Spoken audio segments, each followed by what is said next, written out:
इतिहास के पन्नों को जब हम पलटते हैं तो कुछ तारीखें अतीत की साक्षी हो जाती हैं। इन्हीं पलों में से एक दिन 11 सितंबर का है, जिस दिन वैश्विक स्तर पर कुछ ऐसा हुआ था जिसे हम सदैव याद रखते हैं। सभ्यता और असभ्यता का फर्क आलेख के माध्यम से अतीत को उकेरने की कोशिश की है दीप कमल के संपादक श्री पंकज झा ने।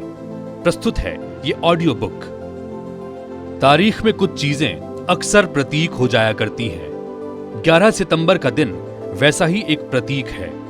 9/11 को दुनिया एक ऐसे दिन के रूप में जानने लगी है जहां ईसाईयत पर अनेक आक्रमण हुए थे। पहला तो सनातन की तरफ से ही था, दूसरा इस्लाम की ओर से। विश्व में जब भी मत विशेष की श्रेष्ठता साबित करने के लिए विमर्श संघर्ष होगा तो मानवता सदा ही इस दिनांक को याद रखेगी। सभ्यताओं के संघर्षों के सातत्य में यही दिन आपको अंतर भी बताएगा मतावलंबियों के बीच का। बताएगा कि मृदु जुबान को अहिंसक हथियार बनाकर किया गया कोमल और प्यारा सा आक्रमण कैसा होता है, और तलवार के बल पर किस तरह बात मनवाने की जिद में इंसानियत तहस नहस हो जाती है।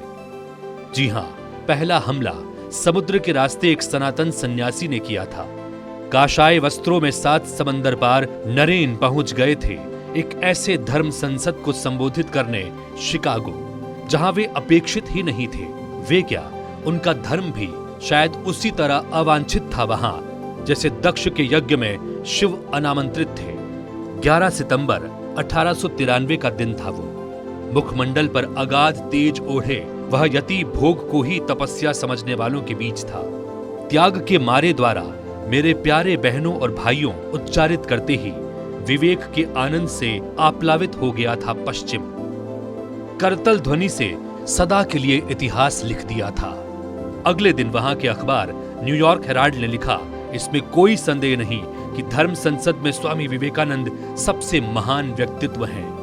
उन्हें सुनकर लगता है कि भारत जैसे ज्ञानी राष्ट्र में ईसाई धर्म प्रचारक भेजना मूर्खतापूर्ण है।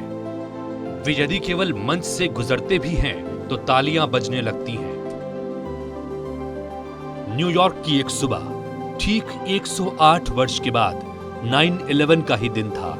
हमलावर इस बार मध्य पूर्व से आए थे, विमान को हथिया उसे ही हथियार बनाकर। इस बार भी हमला सभ्यता पर ही किए जाने की कोशिश थी।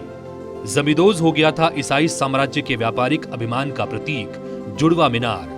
हजारों चीत्कारों के मध्य कट्टरवाद कुछ क्षण के लिए अपनी रवायत के अनुसार ही रक्त के सागर पर अपनी श्रेष्ठता साबित कर चुका था। आगे की बातें इतनी पुरानी भी नहीं है कि दोबारा लिखना पड़े।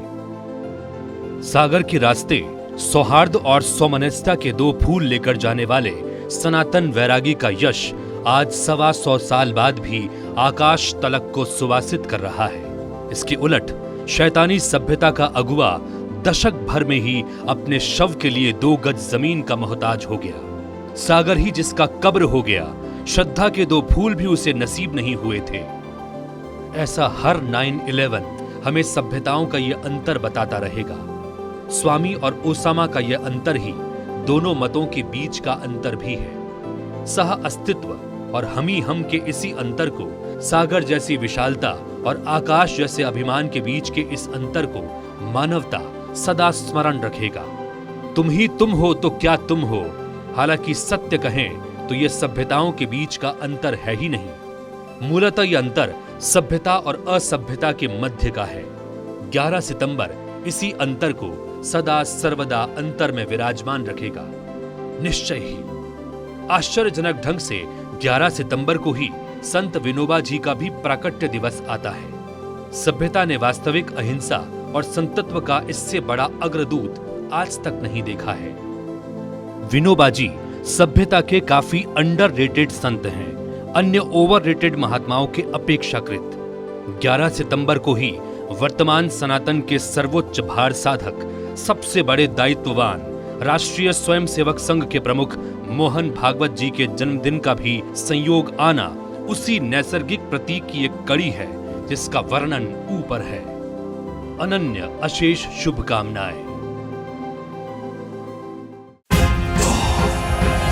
पुष्पा संगवारी से जुड़ने के लिए इस चैनल को सब्सक्राइब करें और बेल आइकन पर टैप करें। लाइक और शेयर करना ना भूलें।